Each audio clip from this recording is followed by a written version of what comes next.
Uttarakhand public service commission mains examination 2021 mains का हम लोग क्वेश्चन पेपर और उसका सलूशन कर रहे हैं। यह पेपर 7 का क्वेश्चन है जिसमें कि जनरल एप्टीट्यूड और एथिक्स के क्वेश्चंस होते हैं। ऑलरेडी हम लोगों ने मैथ्स के कई क्वेश्चन सॉल्व कर लिए हैं, आप उनका वीडियो देख सकते हैं। इस वीडियो में हम लोग क्वेश्चन नंबर 23 जो कि स्टैटिस्टिक्स का है उसका सलूशन हम लोग करेंगे।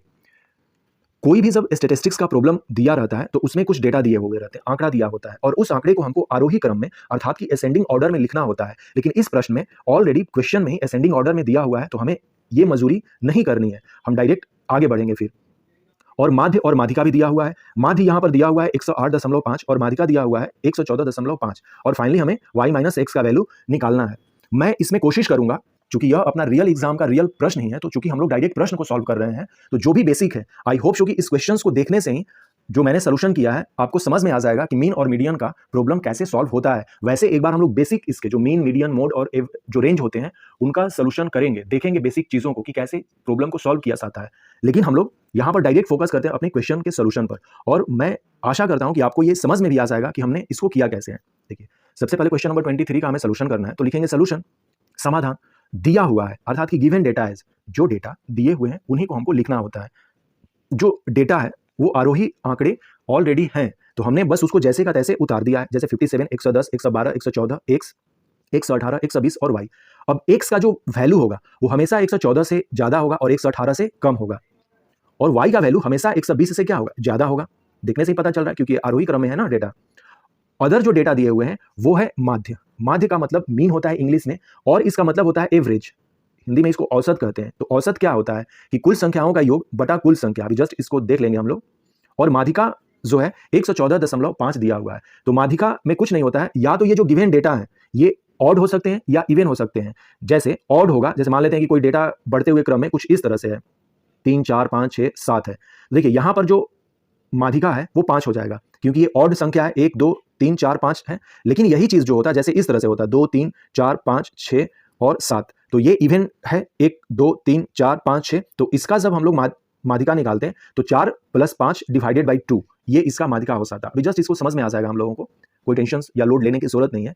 ये डेटा दिया हुआ है, माध्य दिया हुआ है, माध्यिका दिया हुआ है प्रश्न में, तो सिंपल सी बात है, हमें निकालना क्या है, x और y का वैल्यू निकालना है। जब x और y का वैल्यू निकल जाएगा तो सिंपली y माइनस x हम लोग निकाल लेंगे, यही प्रश्न में कहा जा रहा था। तो फर्स्ट स्टेप में हमने कुछ भी नहीं किया, जो डेटा दिया हुआ है ये आरोही डेटा दिया हुआ है, आरोही क्रम में हमने लिख लिया। माध्य दिया हुआ है, माध्यिका दिया हुआ है, हमने लिख लिया।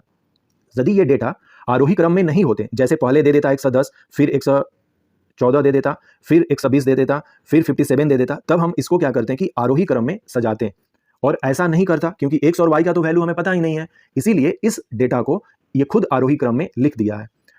तो हमारा फर्स्ट स्टेप होता है इस तरह के प्रश्न को कि दिए हुए डेटा जो हैं, कोई भी प्रॉब्लम मिले स्टैटिक्स के, आपको क्या करना है कि आंकड़ों को आरोही क्रम में अर्थात कि असेंडिंग ऑर्डर में बढ़ते हुए क्रम में लिखना है। तो ये बढ़ते हुए क्रम में लिखा गया है, माध्य लिख दिया, माध्यिका लिख दिया। अब एक एक करके देखते हैं। हम जानते हैं माध्य बराबर कुल संख्याओं का योग बटा कुल संख्या, एवरेज होता है माध्य। और कुल संख्या का योग यहाँ पर है क्या, एक संख्या 57 है, फिर 110 है, फिर 112 है, 114 है, x है, 118 है, 120 है, y है। इन सबको हमने जोड़ दिया और कुल संख्या कितनी हो गई, 8 है। एक 57 है, 110 है, तो 1, 2, 3, 4, 5, 6, 7, 8, 8 से हमने इसको डिवाइड कर दिया।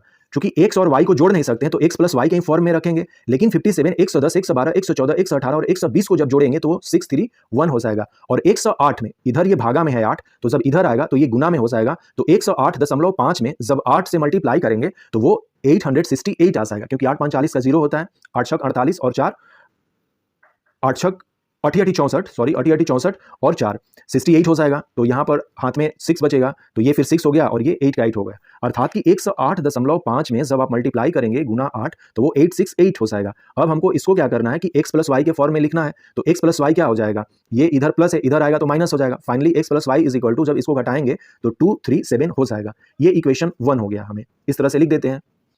नेक्स्ट माध्यिका, माध्यिका दिया हुआ है 114.5, और अभी हम लोगों ने देखा कि हम जानते हैं कि माध्यिका बराबर जब इवन नंबर्स होते हैं तब दोनों का योग होता है जो मध्य वाला होता है और बटा 2 होता है। तो यहाँ पर देखिए, यहाँ पर 8 है ना, इस डेटा में यहाँ से भी हम लोग लिख सकते थे, लेकिन ये जो अपना एग्जैक्ट जो है डेटा जो आरोही क्रम में है 1, 2, 3, 4, 5, 6, 7, 8 है, तो 3 इधर बैलेंस हो गया, बचा क्या, माध्यिका जो मध्य में है वो 2 बचा ना, तो 114 + x बटा 2, ये माध्यिका इसका हो गया। तो यही चीज़ हम लोगों ने यहाँ पर लिखा है कि माध्यिका जो है वो और कुछ नहीं, 114 प्लस एक्स बटा 2 है और माध्यिका ऑलरेडी हमें पता है 114.5 बराबर 114 प्लस एक्स बटा 2। तो अब सिंपल सी बात है, इधर फिर से हम लोग 2 से गुना कर देंगे तो ये 229 आ जाएगा और 114 प्लस एक्स। अब क्या करेंगे कि एक्स बराबर हो जाएगा 229 माइनस 114 बराबर 115। जब ये इधर होगा तो 229 माइनस 114 हो जाएगा, तो जब इसको माइनस करेंगे तो वो और कुछ नहीं 115 आ गया। तो x का वैल्यू हमारे पास कितना आ गया, 115 आ गया। y का वैल्यू हम लोग निकाल सकते हैं, अतः y का मान जो होगा किसी भी इक्वेशंस में, जो अपना इक्वेशन ये जो 1 था, एक 1 लाए है ना यहाँ पर, ये वाला x का वैल्यू निकल गया है। x का वैल्यू कितना आया है, 115 आया है। तो y का वैल्यू कितना हो जाएगा, y बराबर, चूंकि यहाँ पे रखेंगे तो 237 और ये इधर आ जाएगा तो माइनस हो जाएगा 115।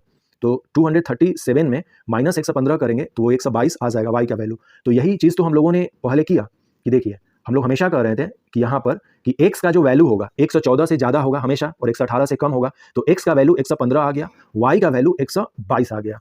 अब क्या करना है कि हमको y माइनस एक्स करना है। x का वैल्यू और y का वैल्यू तो वैसे निकालना था, प्रश्न में ही निकालना था। तो x का वैल्यू 115 आ गया, y का वैल्यू 122 आ गया। तो y माइनस एक्स करेंगे, अर्थात कि 122 माइनस 115 करेंगे तो ये बराबर 7 आ गया। तो हम फाइनल आंसर में इस तरह से इसको लिख देंगे। अभिष्ट हमारा जो समाधान है, अभिष्ट को ऐसे लिखते हैं हिंदी में, y माइनस एक्स बराबर 22 minus 122 minus 15 is equal to 7 उत्तर हो जाएगा। ये अपना रिक्वायर्ड आंसर हो गया।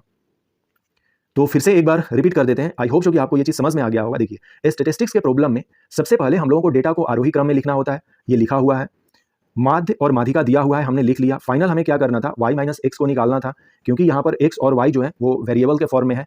तो पहले स्टेप में हमने माध्य बराबर कुल संख्याओं का योग बटा 8 जो संख्या था उसको सॉल्व किया, तो हमारे पास x plus y is equal to 237 आ गए, इक्वेशन 1। नेक्स्ट माध्यिका को लेकर हम लोगों ने निकाला, तो माध्यिका को हम लोग जानते हैं कि बीच वाला संख्या होता है, चूंकि ये इवन नंबर था इसलिए 114 प्लस एक्स बटा 2 जो डेटा के अकॉर्डिंग हमारे पास मिला। तो यहाँ से जब हम लोगों ने फाइनल कैलकुलेट किया तो x का वैल्यू 115 आ गया और ऑलरेडी x प्लस वाई के फॉर्म में एक बार इक्वेशन हमारे पास था, तो हमने क्या किया, वहाँ से y का वैल्यू निकाल लिया तो 122 आया। तो अभिष्ट समाधान y माइनस एक्स बराबर 7 हो गया। ये अपना फाइनल आंसर हो गया। आई होप कि आपको ये क्वेश्चन अंडरस्टैंड हो गया होगा। नहीं समझ में आया है तो एक बार देखेंगे तो आपको समझ में आ जाएगा। अदर जो बेसिक वीडियोस हैं स्टैटिस्टिक्स से, क्योंकि अपने लिए स्टैटिस्टिक्स जो है काफ़ी इंपॉर्टेंट पोर्शन है इस क्वेश्चन पेपर को सॉल्व करने के लिए ही। पेपर 7 जो होते हैं 2-3 क्वेश्चन पूछ लिए जाते हैं। तो मिलते हैं अगले वीडियो में। So thanks and take care.